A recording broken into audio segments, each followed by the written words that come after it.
Guidance is internal. Ignition sequence starts. 5, 4, 3, 2, 1, 0. All engine running. Liftoff. We have a liftoff.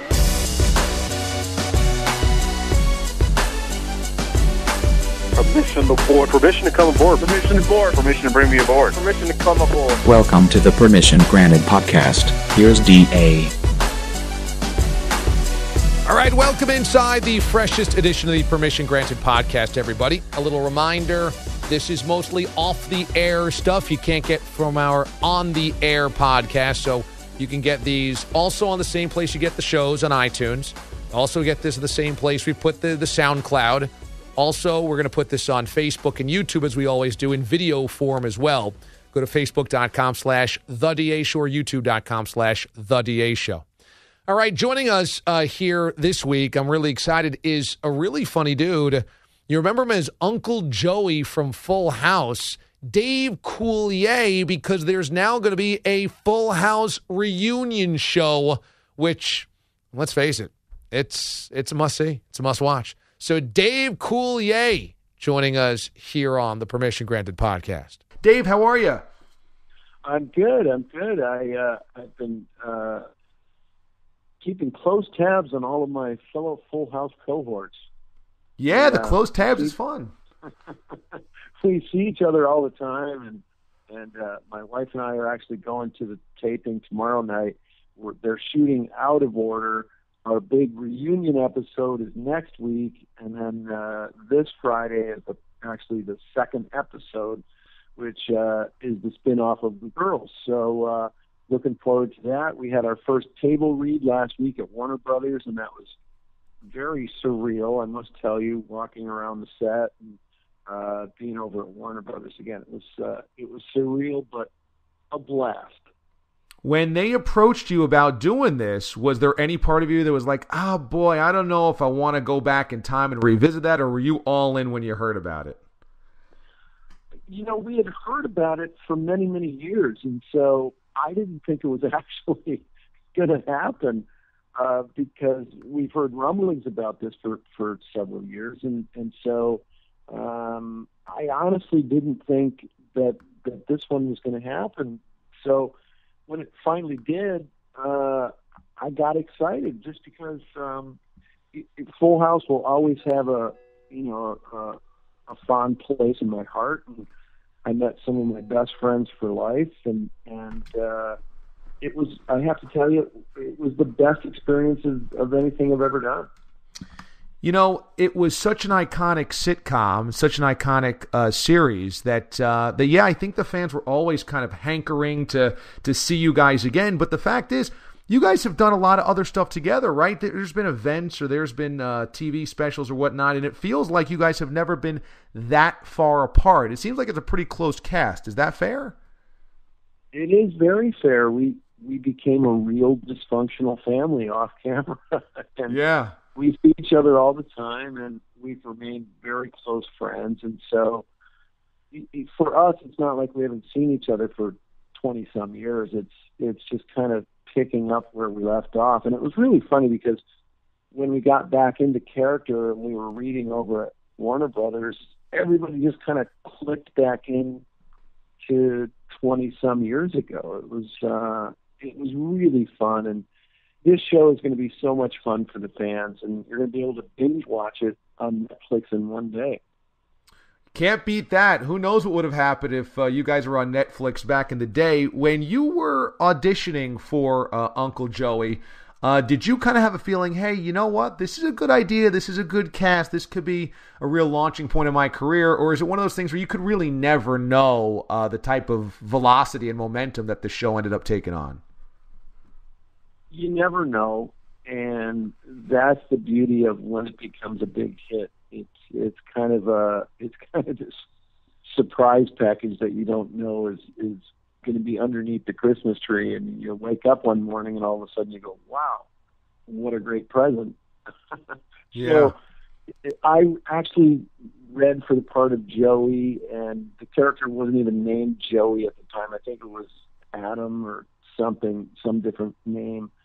But I also read for the part of the father. After I read for the part that I went in for, Tom Miller, who was an executive producer, stopped me and said, "Hey, before you go, can you also read for the part of the father?" And I said, "Yeah, sure." So give me 5 minutes, and I went out and learned the lines quickly of the father and came back in.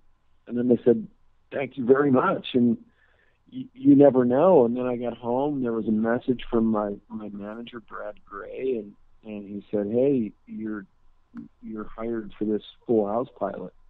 And, you just don't know how it's going to go. You don't know that there's a fan base or anybody who's going to like what you're doing. And we did the pilot, actually with another actor as the Danny Tanner character. It wasn't even Bob Saget. So, so that early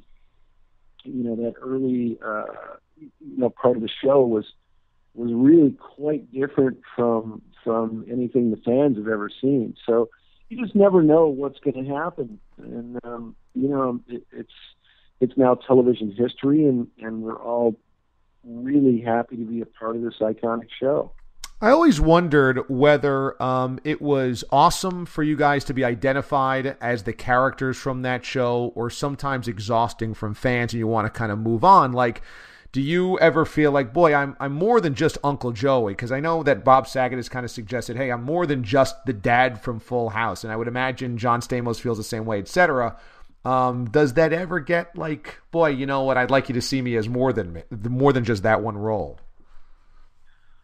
When you're a beginning comic, starting out as I was in Detroit, Michigan, and moved out to LA, you dream of having a Full House experience every day of your life. And then when it finally happens, it's this miraculous thing that suddenly is, in your career. And so I have never turned away from Full House. I've never tried to,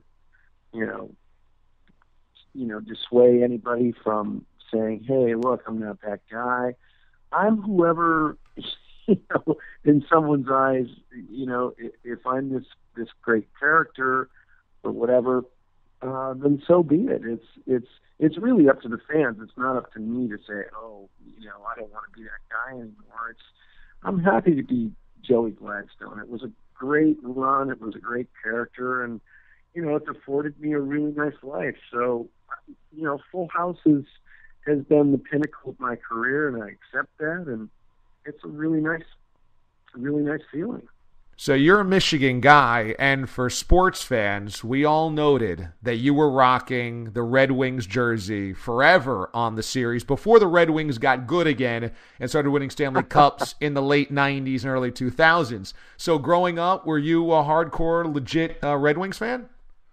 I was. Growing up in Detroit, you bleed red, and Gordie Howe was my idol growing up, and I later became friends with Gordie through some charity work that we did. And I remember saying to the producers, "Hey, look, I'd like to wear this Red Wings jersey." And that was before there was, all of this, you had to pay a fee, to the NHL, and there was all of this, paperwork and this and that. I was like, "I'm just going to wear it." And everybody's like, "Okay, cool. That sounds great."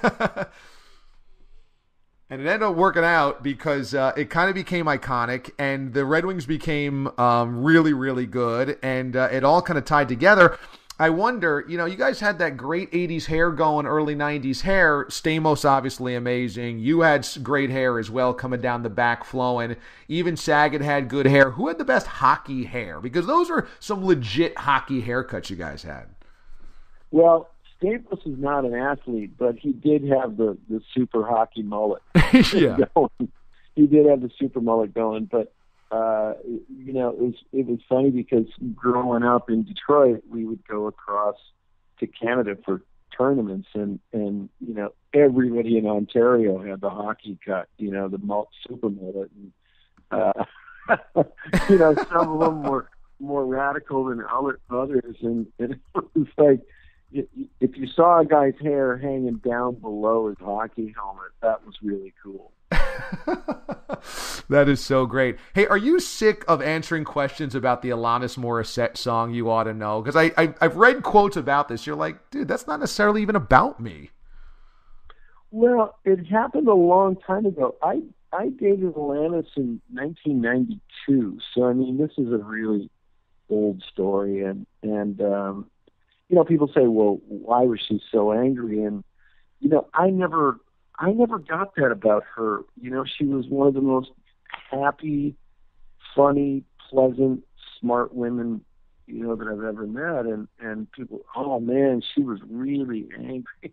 I was like, well, I never got that. She couldn't have been a happier person. That's too funny. The big question is, when you do the Fuller House, are you going to reprise Cut It Out? Well, there's a story behind Cut It Out. Our director, Mark Simbrowski, who's one of my oldest, dearest friends. We've known each other since we were 9 years old. Mark directs, he's actually directed every episode of the Big Bang Theory television series. And wow. So we've been buddies since we were 9 years old. And when we were first starting in comedy, he used to do this Mark Suave character, and he used to unbutton his shirt, and he would look at a woman in the front row, and he would do this cut it out thing. And I told him, we were a comedy team very briefly. We were C and Ski. And I told him, I said, hey, when I do my stand-up, I'm totally going to steal that cut it out thing. He's like, oh, no way, man. I said, yes way. And then I did a series on Nickelodeon called Out of Control. And I started doing cut it out on that show. And then Full House came along a few years later, and I started doing cut it out on Full House, and it just kind of stuck. And so, it's funny because Mark always says to me now, he's like, man, you owe me royalties or something for Cut It Out. I'm like, no way. I told you I was going to steal it, and I did. And, hey, that's the price you pay. You called your shot. That's awesome. So you've also got tour dates coming up here. You're in Tampa in August. You're in Lexington, Michigan, coming up in August as well. Fort Worth, Tempe. We're on in a bunch of those cities. In Vegas in October, which we were on CBS Sports Radio 1140. So you're all over the place. The tour continues for you, huh? Yeah, I'm putting together an hour special. We're going to shoot it in December up in Modesto at the Gallows Center, and it's going to be called Glorified Birthday Clown. And, beautiful. I'm going to be touring next year heavily with the Glorified Birthday Clown tour. So it's my first special. I've been a part of other specials. I've been a part of Comic Relief.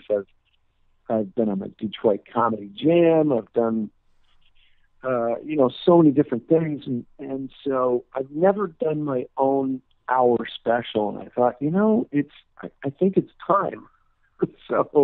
So this is a good, clean, fun hour of stand-up. We're going to release it right at the same time that Fuller House comes out, and so it's going to be a lot of fun. It's stand-up that anybody can sit and watch. There's no F-bombs, and it's just, like I said, good, clean fun. So if you want to check out the tour dates, also you can get tickets to them. Go to Dave's website, davecoulier.com. Just click on the tour button and you'll see it there. Also follow him on Twitter for the latest on Fuller House and his tour dates, and his Instagram, and that is at Dave Coulier, easy to remember. And Fuller House is going to be on Netflix starting in 2016, so catch it, because it should be really cool for all of us old school Full House fans that remember the show really well and enjoyed it. Dave, congratulations on all the success, and thank you so much for carving out time, and I can't wait to see Fuller House, man. This should be fun. Thanks. It's going to be. I can't wait, and thanks so much. I appreciate it. All right, thanks to Dave Coulier for joining us here on the Permission Granted podcast. That was the uncut version. We played some of that on the air as well this week. And Mraz joins me now. Mraz, a lot of stuff to get to, okay? I'm ready to roll. Sorry, my headphone just popped there. And you're coming in hot. Your mic is coming in real hot right now. I was coming in hot. Am I better now? Yeah, you're a little better now. I don't know how that happened. Number one, last week was Francesa Week. Is that the official label? Yeah, because last week's podcast was 100% Francesa. That's right. This is actually podcast number 50, let's not forget. 50. Big one, like Super Bowl 50. Yeah, and we're almost coming to the 1 year mark because 52 would be the 1 year of the podcast. Oh, 52 weeks in a year. That's okay, right. You're right. How about that math? All right, that's a good job. I didn't think of that. Okay. But you put on sunscreen this week, so you should be getting a little sharper. I should be. I guess just my math is still off. Yeah, okay. So last week was Francesa Gate, Francesa Initials Gate, Francesa Week, the Francesa feud, if you will. I think we finally hit a calm period, okay? I actually saw Mike up in Saratoga, and we seemed to work it out a little bit. Cut it out a little bit. Ironically. Good Full House reference there. So I think we're good. Okay, good. That's good to hear. And also, he's now in Saratoga for the next 2 weeks, so I won't see him around here for 2 weeks. I'm filling in for Doug on Friday, so I was going to have CBS Sports Minutes, but luckily he's off the air, so it won't run on his show. That's good. I think that's in the best interest of everybody. Yes. Boy, Saratoga for 2 weeks. Is there even like a decent hotel up there? Oh, my gosh. I was just up there over the weekend, and it's one of the best places on earth. If you are a horse fan, a horse racing fan, it's great. If you're a horse fan. If you're a fan of horses, that animal. But it's a beautiful upstate New York town. This time of year, it's gorgeous. It's a really old school track. I mean, it's over 100 years old. Right, it's like the Fenway of horse racing. Yes. And so you go up there, and it's families, and it's people looking like at the Kentucky Derby, and it's just this whole, and there's great restaurants and great bars and everything. So it's cool. But, so I think Initials Gate is over, which is good. Let's fast forward. Because we had Francesa feud last week, we didn't talk about the block party. Oh, yeah. I forgot all about that. We didn't talk about the block party. What are your highlights from the annual Babylon block party at your house? Well, I think obviously like the video you posted, the Weenie Luge is always a highlight. Yeah. It's now becoming a time-honored tradition 2 straight years. Yeah, and tradition unlike any other. I think the fact that we upped it to 2 different Weenie Luges, one a bob and weave and one a regular, I think is a definite highlight for me. Mm-hmm. For those that don't know, you'll see the video that we posted on our Facebook page, facebook.com/The Show. You go to the bottom of the nice luge that's usually used solely for pouring alcohol down. Right. And we send a hot dog down it without the bun. We send like a carrier pigeon. We send a hot dog down it. And you're at the bottom and you eat it up. And the first one, you ate the full weenie. The second one, my brainstorm was, you know what? Let's cut the weenie up into 4 parts. And then since there's 2 luge runs, you do 1, 1, 1, 1. Tastes a little athleticism, if you will. Moving the gullet pivot a little bit. Yeah, you did the bob and weave. Which one was more enjoyable? More enjoyable was the first one because I like just a long, slippery dog down there in one. Yep. And the second one, it wasn't as enjoyable because I felt a lot of pressure to eat the dog because let me tell you something.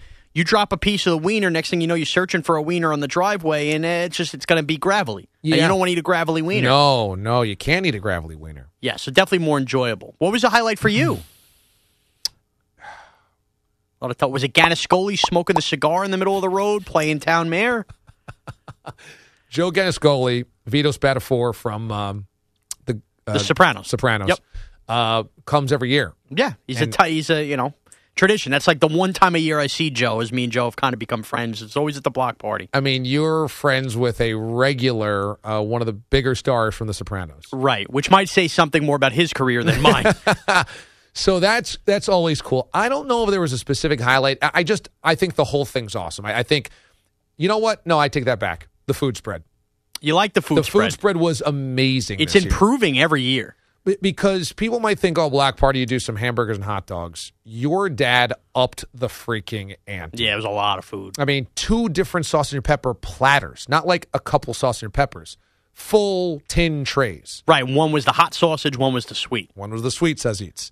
You then had, obviously, the dogs and the burgers, but you have a hot dog steaming session. Right. So, almost if you're on a Norwegian cruise line with the freestyle dining. Dinner might be coming out at 6:30, but you're a little hungry at 4? That steamer's there, man. You go hamper at a hot dog. It takes care of you all day long. Absolutely. What else was there? The London broil marinated was excellent. It was a tin of London broil marinated, sliced thinly. And a lot of it. Huge tin. Yeah, that was multiple London broils in there. So, yeah, a huge tin. We had the lemon pepper wings. Lemon pepper wings I had. They were great. I think we had like 150 of those for everybody. There was grilled chicken as well, so you could do a grilled chicken sandwich. Also in 3 different marinades there as well. 3 different marinades. There was a lot of storage Ziploc bags stocking up fridges that week. Oh, yeah. Everything was marinating for a long time. And then, of course, you had all the salads and macaroni and cheese and everything. Cheese was great. Yeah, it was a lot of food. I'm getting hungry just talking about this and right then now. let me tell you, your aunt's brownies. Oh, forget it. Unbelievable. Forget it. Anybody who eats those raves about them. And usually desserts, we get 100 desserts because everybody brings them and you put them on the table. And we end up the next day with more dessert left over than we do regular food.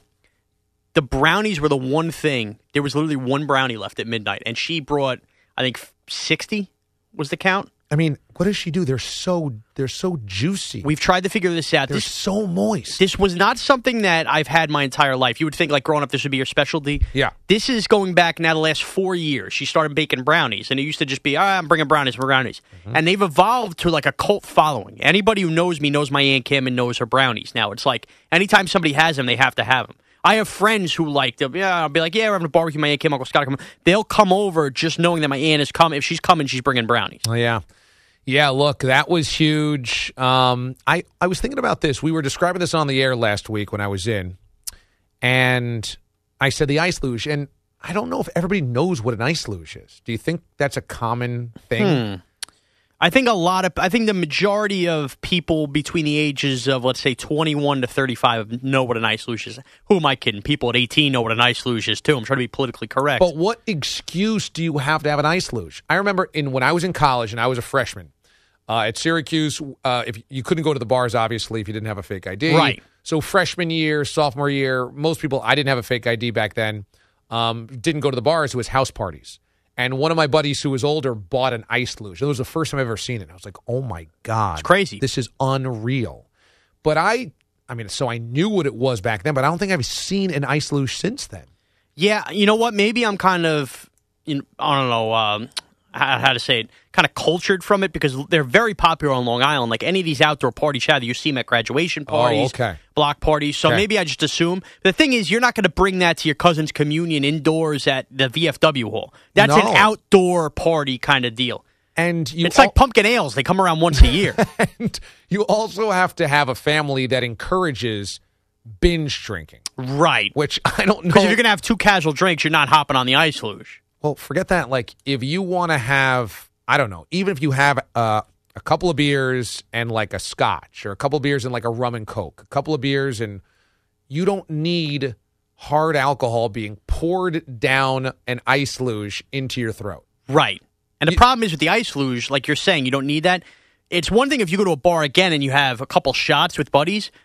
The ice luge, you do a lot more than a couple shots because you don't realize. Yes. It goes down so smooth off that ice. That's the whole key, that you're not even realizing how much liquor you're drinking. Correct. So dangerous. That was big. That was real big. We haven't talked about the podcast either. The whole podcast. Oh, boy. We're back on this. I thought 3 weeks later we would have given up on this. Well, I promoted it, and you know my rule about promoting. Well, as Joe D learned on Monday night, you're going to pay off a tease. Yeah, I got to pay off the tease. There was friction because we've had this podcast situation. People listening know. We've had it on SoundCloud, the full shows. The Permission Granted podcast has been part of that, but the full shows unedited or edited without no commercial breaks and no updates. Right. So just pure content right there and in one file. And we put that on iTunes as well. So if you were on iTunes, you had it. If you were on SoundCloud, you had it. SoundCloud is a great platform if you just want to hit play on like a desktop. If you want to hit play on Facebook, it works really well. If you want to hit play on your phone. If you wanted to listen to iTunes to download it, you could do that. You don't even need an app. You just hit play and away it fires. So then corporate came in and they were like, we don't like this because we want to break it up hour by hour by hour. And I was like, that sucks because we want people to be able to listen to the full thing in one fell swoop. Right. Well, let's face it, DA, as we've played on the drop, it's all about the money. Well, right. But there's 2 parts of this. Number one is that I wanted it one click because we had so many overnight listeners that still listen to the show, and you're going to ask them during their overnight shift to hit play once, then listen to the show, and that's cool. If you break them up into 4 different hours, they got to hit it 4 times. So I was very anti this. I kind of fought this tooth and nail. I wanted it a smooth transition. I didn't want our listeners to have to figure out what was going on, that the feed looked completely different. I just really, really believe in serving our listeners how we always have, consistently and with the best product we have, and make it easy for them, etc. I didn't think this was going to go that way. Let me be the first to admit, I actually think the new way is pretty cool. Because what I did not factor in is that for everybody that listens to the full 4 hours together, there's equally as many people that can't listen to the 4 hours that would rather find specific segments easier. Interesting. And okay. so now, because of the way that we've labeled it, I think it's even better. So now you have the 4 hours, number 1, number 2, number 3, number 4 of every night. And then you'll see each segment what we talked about. So if, let's say you were listening on Monday night and you're like, I want to hear when the epic fail went off when we ripped Jolt and Joe. Or I just want to hear the Des Bryant debate, right? And I don't want to listen to the full show. You could have gone back and listened to our full shows, but you'd have to fast forward and listen, fast forward and listen. That could be a pain in the neck and finding. I hadn't thought of that. Okay. And so now if you wanted to, you could easily go to our feed on either iTunes or on the website and just say, oh, that was the second segment of the third hour, and I'm just going to listen to that. Right. So, if they want to show a friend, hey, you got to hear this debate these guys had or whatever. Yeah, so I actually think it's pretty good. And I think what's happened is it's worked out because we've had the full show still available to listen to in one fell swoop, but also that, and it's labeled correctly and well, and it's clean and everything. So when all's said and done, I think my biggest problem was that our transition wasn't smooth enough. We didn't give enough lead time to our listeners to be like, this is what's coming, this is how you'll need to adjust. We just threw it in there. I didn't like that. But at the end of the day, I think the actual formatics of it might even work better. Okay. You know what? I didn't see you coming at me with that. So I applaud you, DA, because I think today you're a bigger man than maybe you could have been 3 weeks ago. Well, thank you, Mraz. There has been, look, maybe the Francesa thing was the best thing that ever happened. Humbled you a little bit? Maybe matured you? Maybe matured me. Okay. I mean, I don't know if humble was the right word, but I'm just throwing words out there. And then I think the sun poisoning helped you out because you ended up now being smart enough to use sunblock, and you've admitted that's making you smarter. I definitely agree, except I still couldn't do math on 52 weeks in a year. But you do feel smarter. I do. And I feel like I have a little more spunk in my trunk, if you will. Because you're not getting sunburned anymore. Right, and my coughing is kind of dissolved away. And I think I have a new lease on life. I realized that I had a near-death experience, and it's time to soak up life for all it's worth. You talking to Joe D here? Yeah, when we gotta, Joe D is going to get reprimanded by me a little bit. Oh, good. Yes. He's getting a little high on his horse as a young guy. I'm gonna let him say his piece and give his angle, but he's gonna get knocked down a couple pegs here. That's it. The Permission Granted podcast, number 50, La Cinco, or El Cinco, either one. That is here on the Permission Granted podcast. Listen for us each and every week for all stuff you won't hear on the air. All right, let's get it crack-a-lackin' on Side B. Welcome to Side B of the Permission Granted podcast. A little spice there to start it off. I'm your executive producer of the DA show, Sean Mraz, joined by associate producer and now malcontent, Joe D'Aluizio. Joe, how are you? I'm doing all right. I could be better, but I'm doing all right. Well, Joe, let's jump right into it. Let's not sugarcoat it. You're now 7 weeks into being a full-time staff member, full-time producer on the weekends, and a 3-night-a-weeker on the DA show, an integral part of the DA show. And you've had your moments. You outshined James Ward in the wienership. You've done a good job. You've been a hard worker. But it took you 7 weeks now to become a malcontent and a bit of a cancer. As on Monday's show, you knew that DA had teased Champ or Chump. You were ready for Champ or Chump. It is your job to play the liners and the music that go into it. And when you went to talking about something else, you cleared the deck and you cleared out of your computer the Champ or Chump stuff as if it wasn't going to happen. And then when DA threw to it, quite frankly, you weren't ready. And instead of putting the onus on your shoulders, you mouthed off and said it was DA's fault. Do you have any comments to speak to the audience out here as to a post-game reaction, if you will, to what you did? Well, I'm not going to deny anything you just said, Joe. I did mouth off, and I'm going to stick with that. So you're not backing down. You don't realize a day later that you were wrong. I mean, deep down, I should have been ready to go. But at the same time, oh boy, I saw Max go in for his update. It was 8:29. We're supposed to hit our update at 8:30, 8:31, around that time, right? It's supposed to hit at 8:30. Okay, or at 30 after. I mean, we're talking, but again, you should know your host and know that we have the king for not hitting breaks on time in Damon Amendolara. Well, I thought, maybe things would change. We finally have DA back. It's finally a DA show. Maybe we'll actually break on time. Okay. Now, before you continue and make your point, you had just said something very interesting. Quote, we finally have DA back. Maybe we'll actually have a break on time. Are you now not only blaming DA for not hitting the break there, but are you blaming DA for doing a lot of Gottlieb shows and taking a lot of vacation time this summer, that you're not in rhythm? I think I lost a little bit of my mojo. Do you not care as much now? You have a negative attitude towards the whole DA show in general? No, I don't have a negative attitude towards the DA show, but I got to get back into the routine. Sounds a little negative. I got to get back into the routine. Now you're yelling at me. You get me angry. Okay. All right. Continue your statement. As I was saying, we're supposed to hit the update at 8:30. Mm-hmm. The callers weren't coming in at that time. Mm-hmm. I mean, it were. I just put them on hold so we could not get to them. Well, that's your fault, not mine. Okay. I see Max walk in. I'm thinking, all right, we're going to this update early. We're going to come back at 8:40, and we're going to do Champ or Chump. We're going to this update early. Can you tell me when, in what realm, DA would ever hit an update early? There have been times I've had guests scheduled for the next segment, knew he had to break early, and he still hasn't done it. So now suddenly, because Max is in there early, we're not going to do Champ or Chump? Magic fairy dust has been sprinkled on DA there? Hey, use your head, man. That first segment of the show, we braked right at 15. It was pretty on point. Okay, so yes, he should break at the time, and every once in a while he will break on time. But now you're asking him to break early? It was still a full minute to go.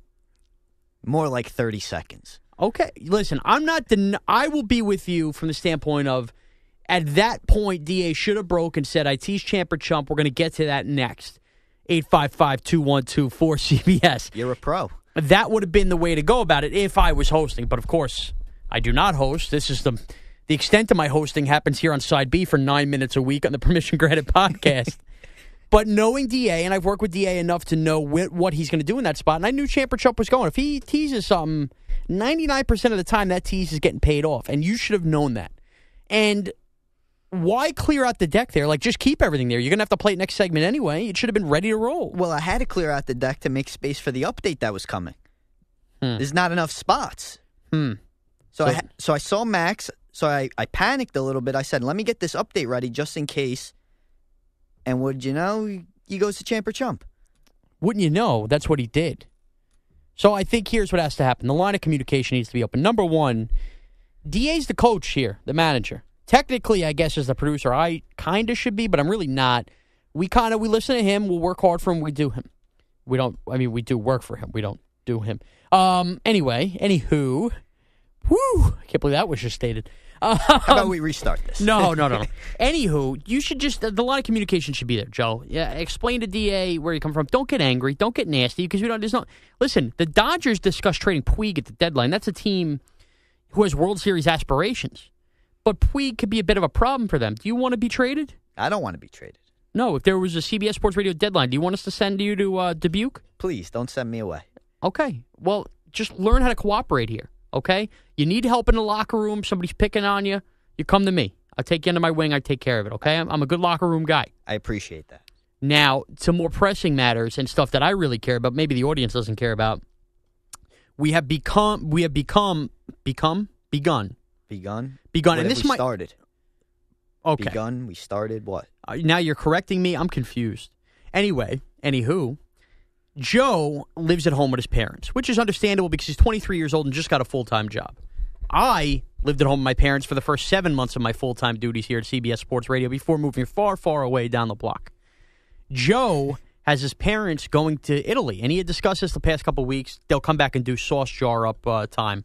But they left, and now Joe has begun 2 weeks of being at home, having the house to himself. A young man like this.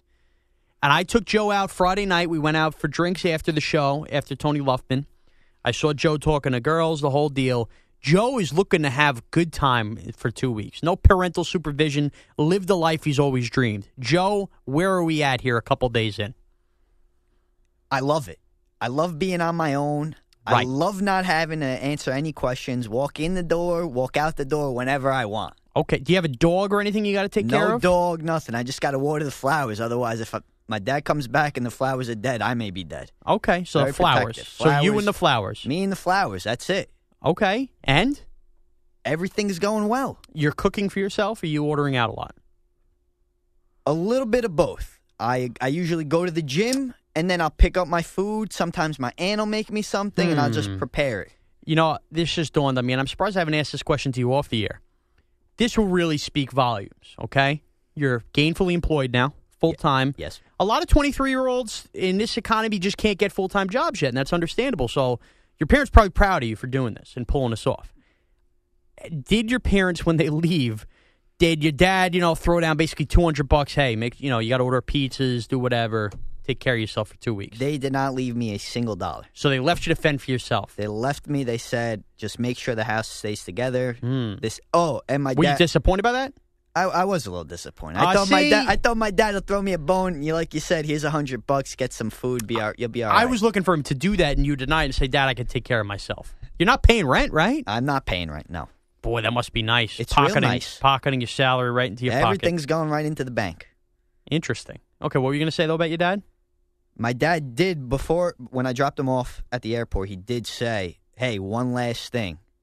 This house is not a hotel. What does that mean? He doesn't want me bringing hoochie mamas back.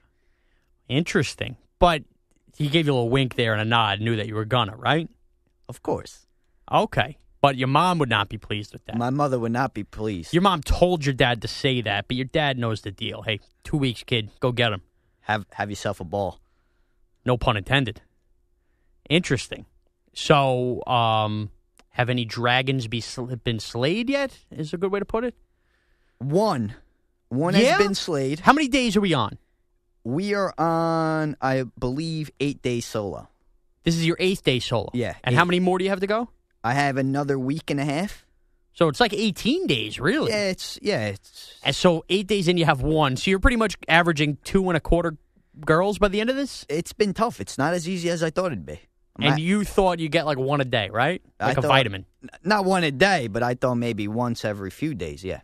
So you're disappointed with your progress so far? Very disappointed. Do you think you'll have a rally, I need to have a rally. Hit a cycle like Adrian Beltre. I need to do something. Otherwise, they're going to send me back to the minors. I'm disappointed, Joe. Well, we're going to have to recap this at some point, whether it's next week or 2 weeks, depending on when James Ward hops back on this. We got to see where you stood because I know everybody has to be weighted with bated breath. Everybody's living vicariously through you, Joe. Guy like me, I'm married. You know that there's other guys listening out there who wish they were 23 years old again, house to themselves, money in their pocket, women at their fingertips, and literally you're doing nothing with it. You're like Hall Pass. You're sitting there basically breathing in oxygen, telling everybody you're going to take it slow and eating McDonald's every day. One day at a time. One day at a time. We're on to Cincinnati. On to the next one. All right, Joe. Well, thanks for that catch-up, and just keep your head on your shoulders, and let's not have another incident like we had Monday night at the DA show. Got it. All right, well, that's going to wrap it up for the Permission Granted podcast, episode 50! We have Super Bowl 50 this year. This was episode 50. You can follow me on Twitter at Mraz CBS. Joe? You can follow me at Joe D. CBS. So watch for Joe tweeting his shenanigans. Thank you, everybody. Enjoy your time. And if you're planning on going away and leaving your 23-year-olds home alone, throw them $200 and call it a day.